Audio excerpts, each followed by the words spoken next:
pukul 13 waktu Indonesia Barat.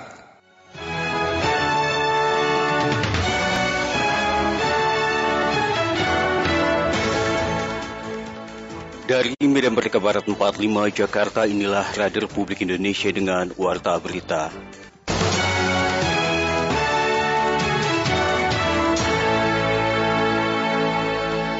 Pendengar, Indonesia kembali kedatangan vaksin COVID-19 tahap ke-47. Kali ini hampir 1,2 juta dosis vaksin dari Pfizer mendarat di tanah air.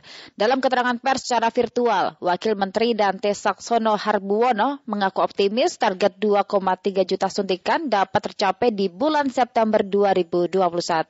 Berikut Rini Hairani melaporkan selengkapnya.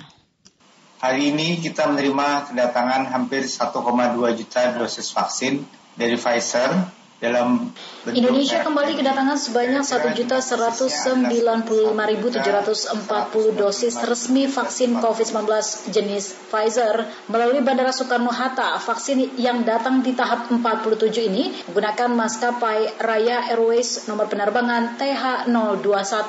Wakil Menteri Kesehatan Dante Saxono Harbuwono dalam keterangan pers saat menyambut kedatangan vaksin tahap ke-47 secara virtual. Seperti ditayangkan YouTube Sekretariat Presiden Kamis 2 September 2021 mengatakan, dengan kedatangan vaksin tersebut, Indonesia kini memiliki sekitar 220 juta dosis vaksin. Vaksin ini dalam bentuk jadi maupun dalam bentuk bahan baku. Wamenkes mengungkapkan pemerintah terus melakukan percepatan vaksinasi. Bahkan di bulan September ini, pemerintah menargetkan 2,3 juta dosis suntikan vaksin perharinya harus tercapai. Dengan kedatangan ini, kita memiliki sekitar 220 juta dosis vaksin, baik vaksin jadi maupun dalam bentuk bulk atau bahan baku.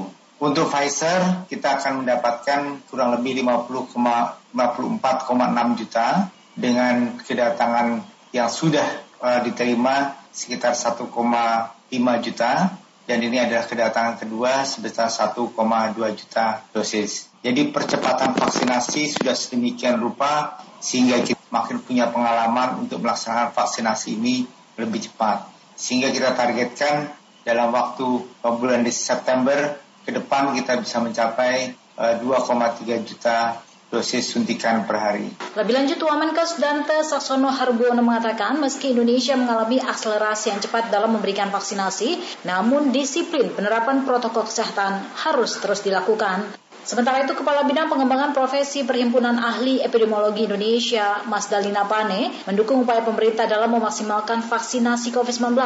Namun, meski sudah divaksin lengkap, Mas Dalina mengingatkan disiplin protokol kesehatan tetap harus dilakukan. Memang protokol kesehatan 3M itu tetap harus dilakukan masyarakat dan harus datang ke sentra-sentra vaksinasi untuk segera divaksin. Untuk pemerintah juga jangan lupa 3T-nya. Tracing, testing, dan treatment. Berdasarkan data Kementerian Kesehatan per 1 September 2021 pukul 18 waktu Indonesia Barat, total masyarakat yang telah mendapatkan vaksin dosis pertama berjumlah 64.229.890 orang dengan persentase sebesar 30,84%. Sementara itu total masyarakat yang menerima vaksinasi dosis kedua berjumlah 36.454.433 orang dengan persentase sebesar 17,50%.